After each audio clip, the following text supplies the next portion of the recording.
Un cordial saludo a toda la ciudadanía del departamento de Córdoba y del país, donde todos los domingos tenemos la oportunidad de publicar la columna de opinión que muy amablemente el Meridiano de Córdoba, nuestro diario local y regional, nos permite publicar.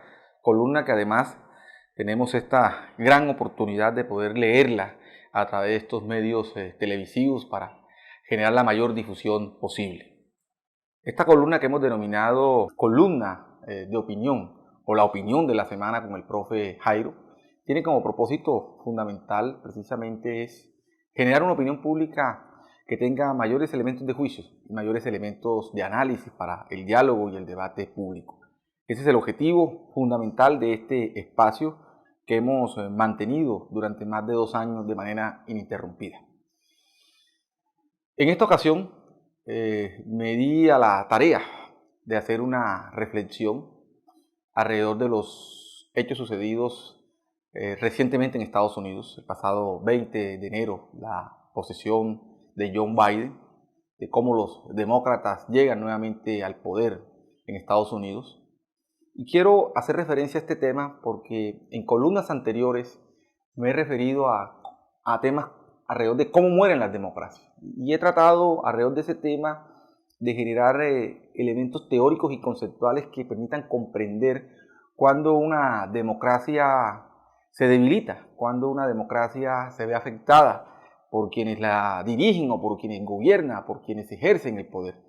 Y creo que en ese análisis de cómo mueren las democracias que he hecho en columnas anteriores, podemos hoy mirarlo en un contexto bien definido, como fue lo que pasó en estos 4 años del mandato de Donald Trump en Estados Unidos, donde podemos caracterizar perfectamente cómo se mata una democracia, cómo se debilita una democracia. Y en consecuencia, el reto que tiene John Biden hacia adelante es cómo reconstruye este país, cómo retoma el cauce natural de un país que ha sido un modelo y un paradigma para la democracia occidental. Así que quiero en esta ocasión y en esta columna en particular hacer una reflexión alrededor de una interpretación de la forma como desde este espacio de opinión vemos lo sucedido en Estados Unidos y cuáles son las proyecciones que se vienen. Y he llamado esta columna Biden, el presidente de la unidad y la esperanza. El pasado 20 de enero tomó posesión como presidente de los Estados Unidos Joe Biden, convirtiéndose en el presidente número 46 de la Unión Americana. La llegada de Biden a la Casa Blanca genera todo tipo de expectativas y desafíos en una nación que ha sido modelo de democracia para Occidente. Pero en los últimos 4 años se enfrentó su mayor reto, que fue sostener la democracia y la institucionalidad construida a lo largo de casi 200 años, en donde el gobierno de Donald Trump no solo representó una amenaza para la democracia de Estados Unidos, sino del mundo. Aquí se podría dar una mirada del efecto Trump para la democracia estadounidense. A través de este espacio de opinión, en algunas oportunidades se hizo un análisis relacionado con la muerte de las democracias. En ese contexto, se habló de una recesión democrática en las últimas décadas. Pero también es cierto que desde la caída del muro de Berlín y la presidencia de Barack Obama, la política exterior estadounidense ha estado centrada en la defensa de la democracia. Claro está que esto no fue la regla general. Hubo múltiples excepciones, sobre todo cuando los intereses norteamericanos estuvieron en riesgo, como ocurrió en China, Rusia, Oriente Próximo. En estos casos la democracia desapareció de la agenda política y diplomática, situación que contrasta con las acciones emprendidas en África, Asia, Europa del Este y Latinoamérica. En estos lugares, la línea de conducta de los gobiernos norteamericanos fue utilizar la presión diplomática, la cooperación económica y las prácticas de la política internacional para enfrentar y oponerse a las distintas formas de autoritarismo, presionando a la vez la construcción de escenarios de democratización. Esa fue la política internacional de Estados Unidos después de la Guerra Fría. El periodo comprendido entre 1990 y 2015 es considerado el cuarto de siglo más democrático en la historia mundial, en ocasión a que las potencias occidentales respaldaron de manera decidida y generalizada la democracia. especialmente en América Latina.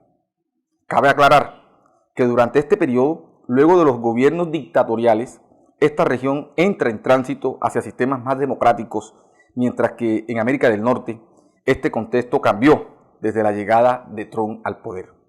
Estados Unidos abandona su papel de líder, promotor y defensor de la democracia. El gobierno Trump es considerado el menos democrático, inclusive dejó de ser un paradigma de democracia.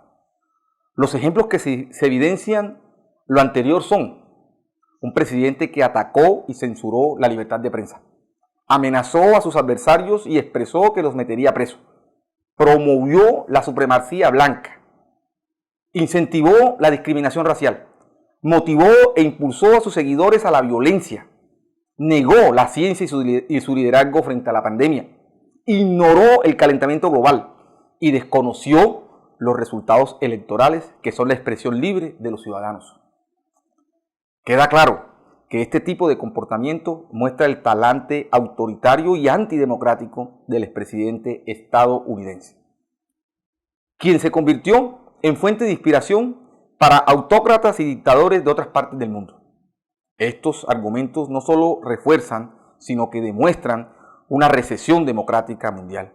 Lo que se veía como un mito o narrativa gaseosa antes de 2016, con Trump en el poder, la crisis de la Unión Europea, el poderío de China y el liderazgo agresivo de Rusia, hacen realidad esta recesión democrática mundial. En este contexto, ¿qué depara la era Biden para la democracia de Estados Unidos y del mundo? En su discurso de posesión, el presidente de la Unión Americana marcó las pautas, la línea de conducta y el pensamiento de su gobierno, que se centrará en restablecer la democracia.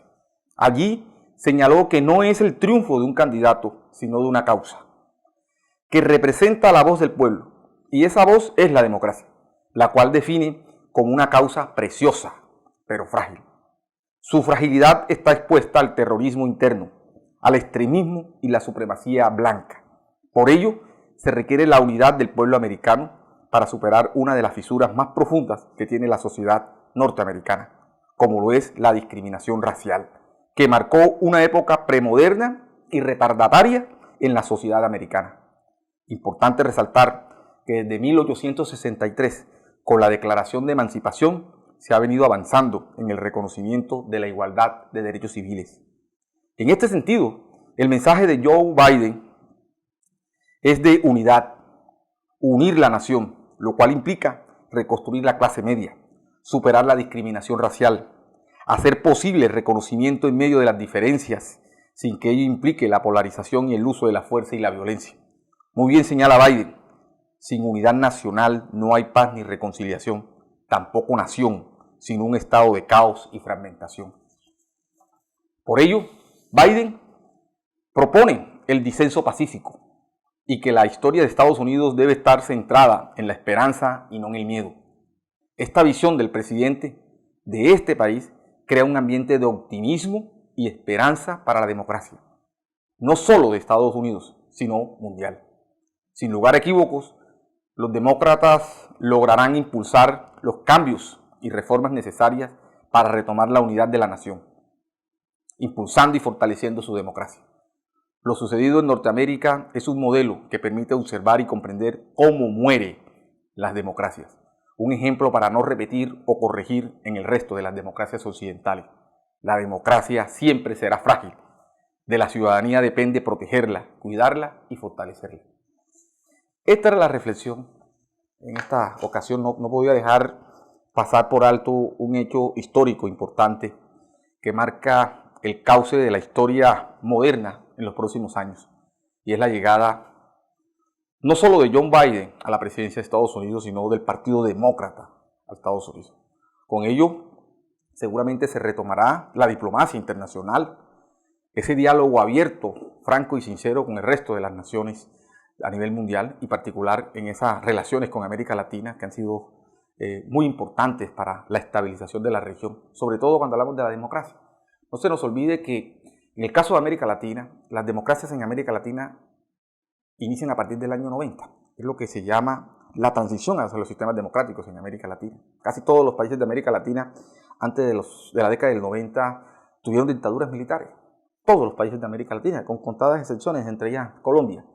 En consecuencia, cuando hablamos de la transición a la democracia, significa que allí consiste la fragilidad de la democracia, en la manera en cómo se puede consolidar un sistema democrático sustentado en un Estado de Derecho, soportado en unas instituciones que gocen del respeto y el liderazgo necesario, o simplemente esa transición hace que una democracia sea frágil. Por eso lo que pasó en Estados Unidos durante estos 4 años con Donald Trump es la antítesis de lo que es la democracia.